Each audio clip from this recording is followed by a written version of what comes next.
Hello, music connoisseurs. Welcome back to the Music Connoisseurs channel here on YouTube. I am your host, Ms. Music, and today, first off, let me apologize for the length of this video. I don't know how long or short it will be. I just know that this book was so heavy that I might forget or left something out, but my one objective is to do this book justice. So grab your snacks and you know the old routine. So as you can tell by the book cover, the title of this book is What Happened, Miss Simone? Her Story, Her Voice by author Alan Light. This is the first thing I've ever read by him. I don't even know if he's like an author. I know that there's a documentary with the same name, and it is hers. So I think that the documentary is an adaptation of this book. Now, if you are not familiar with Nina Simone, let me just tell you that she where do we want to start? She was a world-renowned pianist, and she eventually began to sing a lot of jazz. She was also an activist, a civil rights activist, and she wasn't always the easiest person to be around or live with. And so, let me see. I hope I do her justice. Let's go. So, Eunice Kathleen Wayman was born on February 21st, 1933, in a community called Tryon, North Carolina. She was the sixth of 8 children. Her parents did all kinds of, her father, he did all types of odd jobs. He was a grocery store owner for a little bit. He worked mainly, he was a sharecropper. He just did everything he had to do or could do to keep food on the table. Her mother was a minister. Oh, yeah, so was her father for a little bit. Her mother, though, was a minister, and at the end, let's just leave it there. But she also was a nurse. And it said that she was the one who wore the pants in their relationship. Nina says that she loved her mother. She did. She said she really and truly can honestly say that if she ever did anything that her mother disapproved of, all she had to do was, holler at her, and she would run and cry because she just didn't want to upset her mother.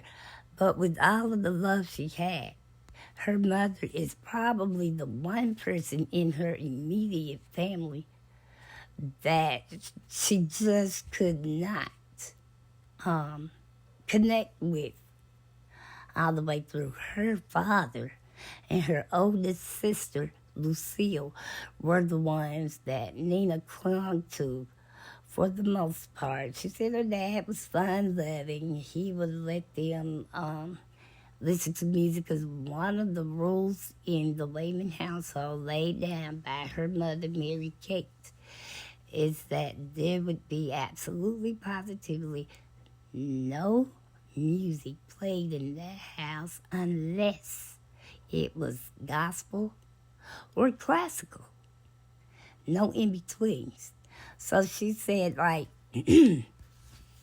some days when her mother was working outside the house, if the father was there, he would allow Nina and all of them to listen to music. Secular music, I should say. And when it was about time for the mom to come home, the dad would always sit in this one chair where he could, look down the street and see her coming. And when he did, he'd be like, all right, stop it. stop right now. Let's go put all of this away. And then the mom would come home and the dad would talk about everything, but that he enjoyed it. They just had a close relationship. Now, in terms of Nina's musical prowess, she was a child prodigy by anybody's definition. She was. But in that particular house, her household, every last one of them played. But what set Nina apart from her other siblings is that Nina was playing, real classical, complicated pieces at age 3. It was also at age 3 that she became the church pianist, not just her class, not just the little girls or what some people call the children's choir. Nina played for every choir in that church. If they had 10 choirs, Nina played, and at the age of 3. So that's what set her apart from her siblings. But like I said, they all played, including the mother and father. So Nina's oldest brother, there was some sort of friction or something along the way, and her youngest sister, Frances, said that she never laid eyes on her the oldest brother until she herself was 31 years old. So I guess he left Tryon and just didn't look back. Well, Nina also was an honor roll student. She was, and she dated. She had a boyfriend, Doesn't sound like they disrespected the rules or they disobeyed the rules. He would come over and they would sit, like in the, I guess, a living room or a parlor or wherever. A lot of times the parents would be sitting between them. But they never did do anything. Well, eventually, this white lady named Mrs. Masinovich, Nina was known all over town for being a little bitty girl who could master all of these great pieces, the Mozarts, the Beethovens, whatever, Bach, whatever she could play. So Mrs. Masinovich got in touch with her mom, Nina's mom, and asked, could she tutor or teach Nina? Now you're saying, well, now if she's doing all of this at age 3, what possibly could the teacher have to offer her or teach her? And it is this. It's one thing to play by ear. But if you do not use proper fingering, proper posture, knowing exactly where to place your feet, it will take a toll on you. And this is what Mrs. Masinovich did. She taught Nina how to do all of these things and more. And she, in some ways, felt closer to Mrs. Masinovich because, for the most part, Mrs. Masinovich treated her like the 9-year-old girl she was when she started taking lessons from her. Only thing is, she, would let it slip. And Mrs. Masinovich was from England. She had married an American person, and that's how they ended up in North Carolina. But sometimes Mrs. Masinovich would, refer to her like her favorite little slave girl, or she would make subtle digs that I don't know if Nina, felt like she did it on purpose or whatever, and she didn't. So she went on. All right, at some point, Nina is to give a piano recital in the church she grew up attending. So everyone files in the church. She goes and she takes her place at the piano. Her parents, they come and sit on the front pew. And just before she was to begin, some white person came and told the parents that they had to move. They were not supposed to sit on the front pew. At 3 years old, her parents got up and they were going. They did. They went and sat, further back. What does Nina do?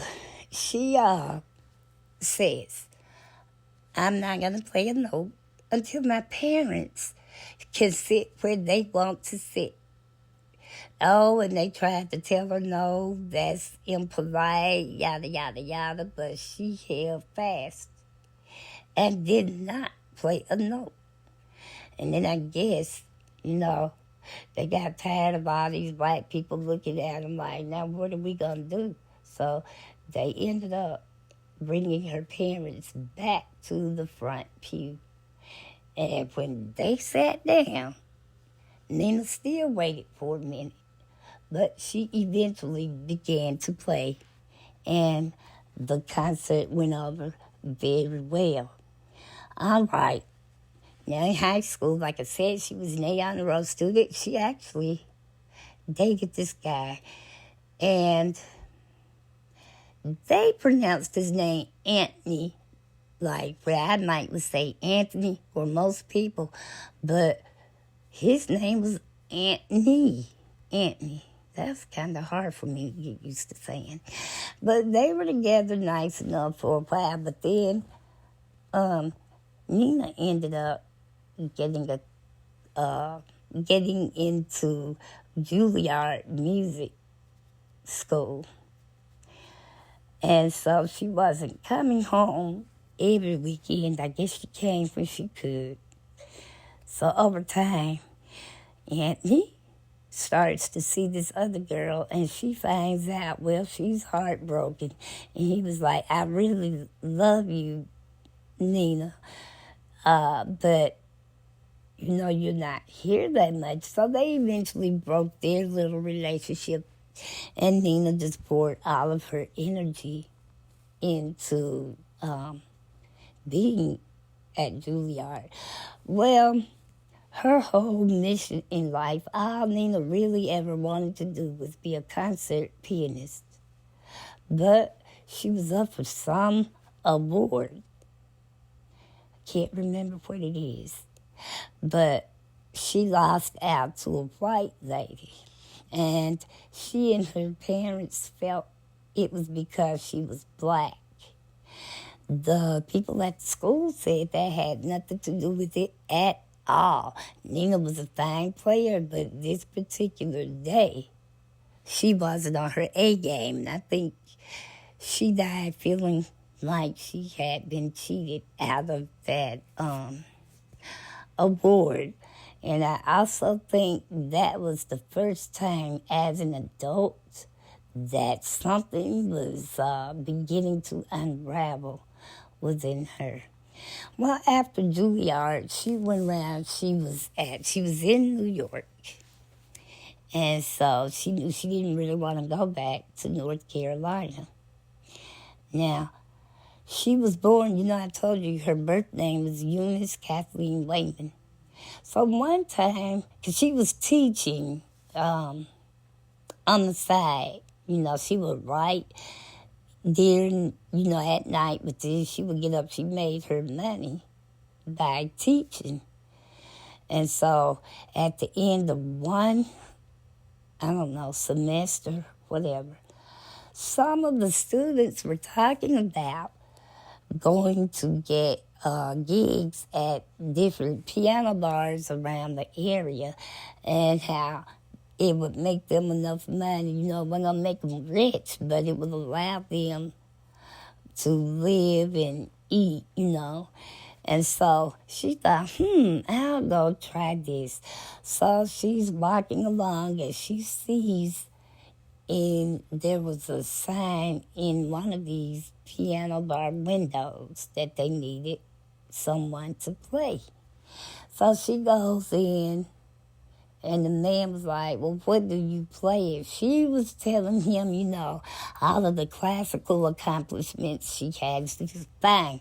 He said, I tell you what, I'll let you play tonight. And if you're any good, I'll let you play the whole week. Well, she managed to parlay that into a summer gig all the way around. They just loved it. Well, at some point, he says, listen, now if you want to continue working here, you're going to have to start singing. She says, well, I don't sing, I play.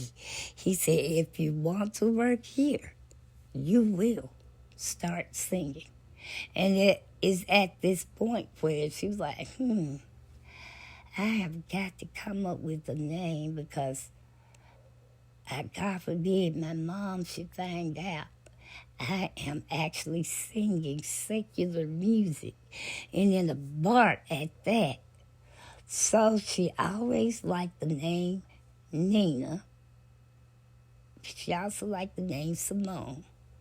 So that's what she started calling herself, Nina Simone.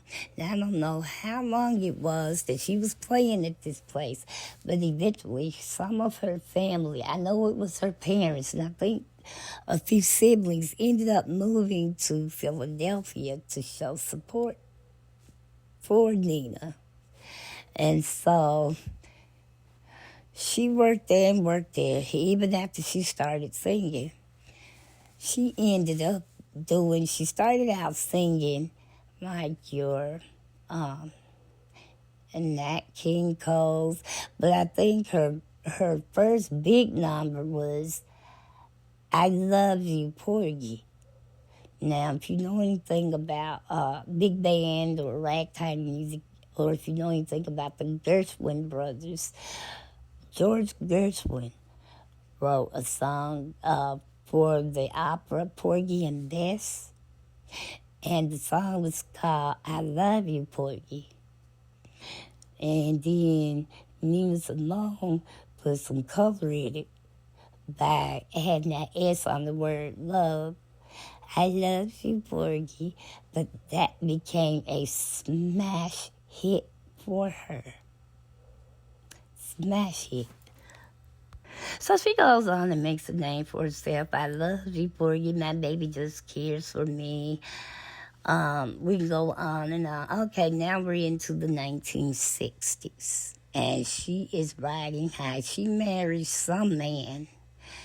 Like I said, she had begun to make a name for herself, but she wasn't as successful as she would eventually become. That man she married, everybody knew he was a leech. And after she married, he didn't care that they knew he was a leech. He just helped himself to whatever he could. They weren't married very long. I can't remember, but I don't think they were married more than a year or so. So now she's back and she is starting to ruffle feathers because of her behavior. They couldn't quite put their finger on what would send her in these rages. She didn't know either. All you know is sometimes, she was in tune with the band and they were with her, and then sometimes nobody could get anything right, and nobody dared step to Nina. It could be downright scary. She would just confront the band there on stage and argue with them and all this stuff. Or she would, okay, let me just go ahead and say it. Most of the time when you go to concerts or if you are in the presence of a celebrity, there's usually some type of division there. And that's usually to keep the celebrities from being harmed or whatever. No way. No siree, Bartell. It has been It has been stated, and over restated 1,000 times.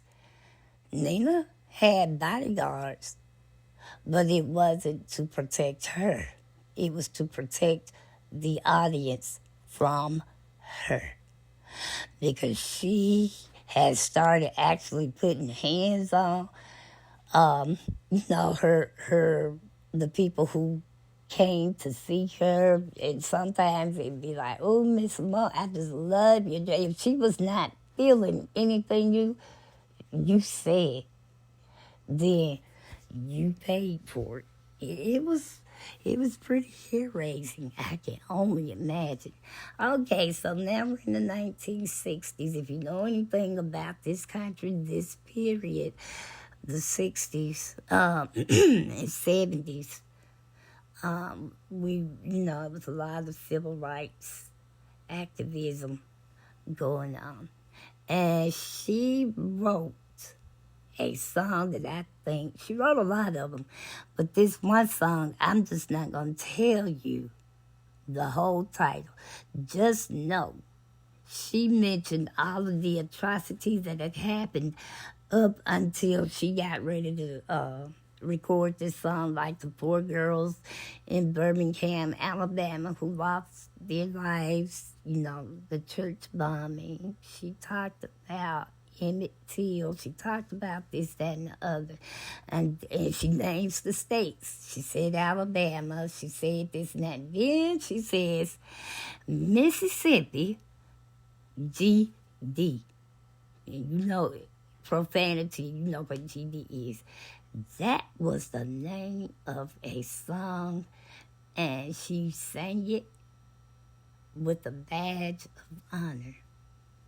I couldn't believe she would release something like that, but she did.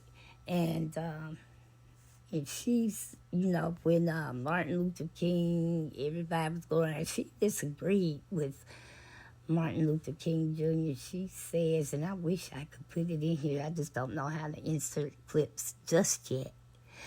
But she was talking to one reporter, and she was like, I just never did agree with Martin Luther King on that.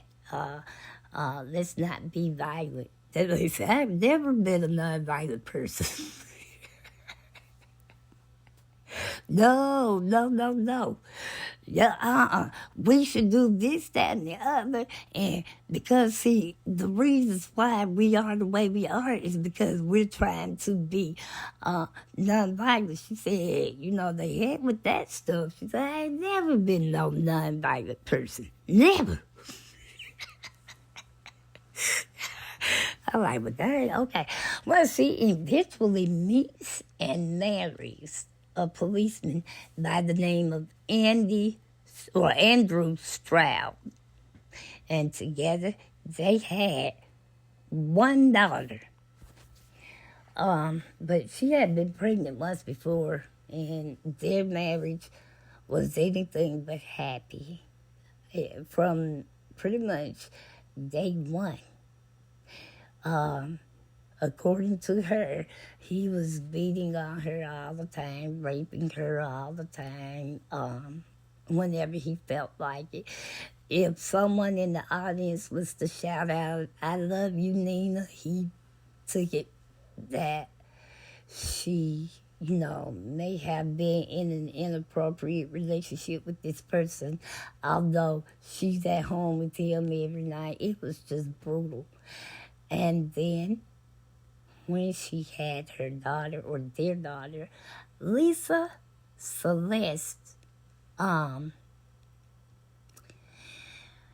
they did, they just argued back and forth and fought, and it said that Nina, we today would say, was bisexual, and she would be at odds with her husband. It was nothing for her to just go out and get with the woman and this, that, and the other. Now, they said that this man, although he was a policeman by profession, he is also the one that kind of carried Nina's career. He knew how to get gigs, what she could command or ask for and expect to be able to get whatever it was. It kind of reminds me rather of like Wendy Williams and her ex-husband, where they said that this man, as a husband, evidently, he was horrible. But as her manager, none of her dollar signs were ever out of place. Whatever he was doing, Wendy was always where she was supposed to be. He just wasn't the marrying type. And so, after they got a divorce or started getting a divorce and everything went into shambles, well, Nina Simone basically the same way. She just stayed into it with everybody. So at some point, she decides to move. She went all over the world, but she eventually ends up in Paris, France. Now, let me tell you, I told you at the beginning, she had a very close relationship with her father. One time, though, she went home. I don't know if she had her daughter or not, but she had been living away from home for quite a few years. She goes back for a visit, and she overhears her father telling her brothers something along the lines of, I'm the breadwinner, everything that's in here that's been bought and paid for, I did it. She called her daddy a liar. She told him everything in the house that had been bought and paid for was done so with her money. And she hated him for being such a liar, blah, blah, blah. And they never spoke again. That man died not long after that. And when in the documentary, every time it came up, she would cry because she knows in her heart of heart, he knew what she had done for the family, but, it was done through her. And I guess she wanted him to just keep throwing her up to her siblings to let them know if it wasn't for me, you wouldn't have whatever. And it hurt him. He got physically sick, and like I say, wasn't much longer after they had that. And everybody seemed to understand that the dad was not trying to take anything away from Nina. But they also knew they couldn't try to rationalize with it, because when she would have these rages, it would just go on and on. So that's what happened there. Well, she goes and she moves to Paris, France. And she's just kind of like all over the place. She's not paying taxes. She's not getting the gigs that she used to have. Everything is going against her. Then she starts up. Now, she left her daughter here in the States with her husband, Lisa's father. But, and she would stay gone sometimes for months, and it talks about how she had a fling with different important people in these different cities and whatnot. Well, eventually, she sends for Lisa, and Lisa goes over there. And as bad as her home life was here, it was like 10 times worse, because there was nothing between Nina and Lisa but air. And she talks about how Lisa talks about how one time her mother asked her a question about something, and she answered it. And she said her mom gets up and leaves the room. She said she came back with a limb, a whole bush like. She beat her. And she said she eventually was able to make her way out of the house. And she never went back there. She called somebody back here in the States, and they connected her with her dad. and he set for her to come back. Now, they didn't have a good relationship either, but apparently he only hit Nina. He didn't ever hit Lisa. Lisa was just a victim because she witnessed her dad do it over and over again. But that lady, Nina, she did. She beat her, and it was pretty brutal. But now Lisa would stay with other famous civil rights people. For a while, she lived with Medgar Evers' wife and family. She was real good friends with some of his children. Let's see, who else did she name that she lived with? She lived with some people, and then, because, Nina was doing, back in the civil rights stuff. She was writing songs. She was real good friends with poet Lorraine Hansberry. I think she knew Alice Walker, the author of The Color Purple. I can remember she had this one song out called To Be Young, Gifted, and Black. Aretha Franklin remade it. Let me see. She just had a lot in her prime. Nina really did have it going on, but she unfortunately took everything and made it out to be something it wasn't. Or if she started out with it being the truth, she would just keep, making it worse and worse. Well, while she was over there in France, she shot one of her neighbor's children. She said that little boy was too loud. She was in her house practicing, but the little boy was just too loud running up and down the street on his bike. And she did something else to somebody. I can't remember, but I think it was an adult. Anyway, she had to end up getting her butt right back over here because she was looking at doing some serious time over there. They didn't care anything about who she was here in the States.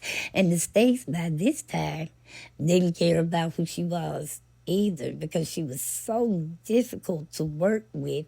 And sometimes she would go on stage, and if the audience did not, they thought they were giving her standing ovations when she would walk out there, if they didn't stop applauding when she felt they did, they should have. It just went all crazy all over the place. And one time she was like, "Sit down." The girl or something, she said, "Sit down." Then one time she demanded to be paid up front on stage. And they didn't want to give it to her at first, but she kept on making a fuss and saying she wasn't going to do anything if she didn't get paid. So they bring her the money out there, and she sits there and she counts every penny. And when it was all there, she put it in her purse and went off stage. And when she came back, she sat down and thanked everybody for coming. And she played, just I don't know. Well, eventually, toward the end of her life, she was diagnosed with what we would call today bipolar disorder. I think it was manic depression back then. So a lot of her stuff, when she got that diagnosis, a lot of stuff started making more sense.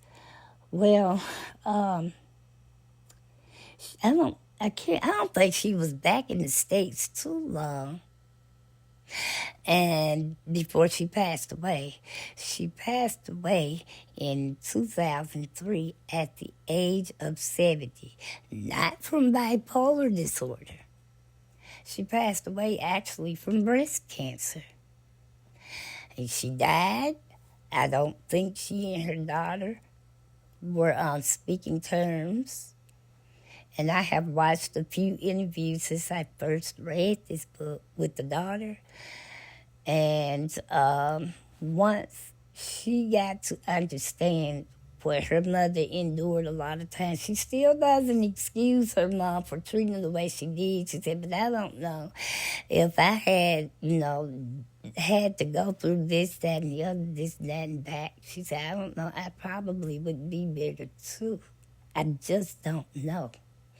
So it's like she is starting to give her mother some grace for whatever she didn't see. And she did say in the book, both of her parents, if you ask her, were crazy. But, and then one time, Lisa was on the television show, The View, when this book first, the documentary first came out. I think Whoopi Goldberg, who is the moderator on the show, knew she knew Nina Simone from the past or whatever, and they were just talking, and she said something about how there was no money. Her mother died penniless, basically, and this, that, and the other. Well, you know, they got the people who would be in the know to start searching and trying to see, because although by the time she died in 2003, her music had stopped selling. But she had so much that did sell, and they were trying to figure out who owns the rights and stuff to this song. Well, it wasn't her father. They looked. And come to find out, Lisa had gotten some monies off of her mother's her publishings and some insurance policies. But she didn't know that's where it was coming from. She thought this was coming from strangers, but come to find out it was her mother. So that was good. She did try to make some peace there at the end with Lisa, because on different interviews I watched of Nina. She sometimes would say, you know, I grew up poor, this, that, and the other. She said, now here I am. I have this, that, and the other, but it's not a home. And so the interviewer was like, but you have a daughter? She said, I do. I have a daughter. And I have a grandson that I've never met. He's 7 years old. I've never met him. And if what she said was true, that was sad. So as I wrap this up, this is my thoughts about Miss Nina Simone. I honestly, and I've read this book twice, I honestly think that Nina Simone has never known happiness. Even though she was close to her dad as a child, back then, you know, you were dealing with the segregated American South. But even if you take the segregation out the equation, they still were poor and struggling. Everything was so hard. And then when she did make a name for herself, you know, mental illness had started slowly but surely creeping in and taking over her life. It even interfered with her ability to parent the way, you know, maybe she would have done things different if she was aware of what was going on. I just think she just never was happy, ever. In the 70 years of life, if you can't recall a year where everything was just truly happy, even just 1 year, I don't think she could do that. And I think that right there for me is why she will always be in my head rent-free, as they say, in that, yeah, we all go through things in life, but most of us have some time in our lives that where we felt really good about who we were, what we had or didn't have, and you just happy, you just laugh, you just make memories. I don't know what it was, but I just walked away feeling like, unfortunately, Eunice Kathleen Wayman, better known as Nina Simone, had never truly known what happiness was. Okay, so music connoisseurs, that wraps this video up. I think I did fairly well. I left a whole lot of stuff out because it was so much more. She had a lot of mental stuff going on at the same time.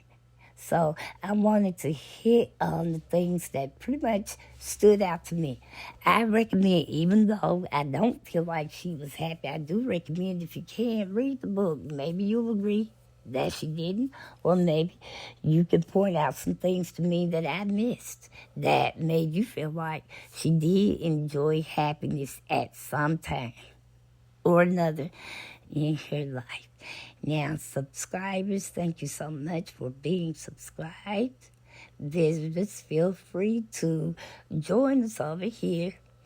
And everyone, please don't forget to like, comment, share comment respectfully, and share. Make sure your notification bells are on and set to all so you'll know every time I upload a video.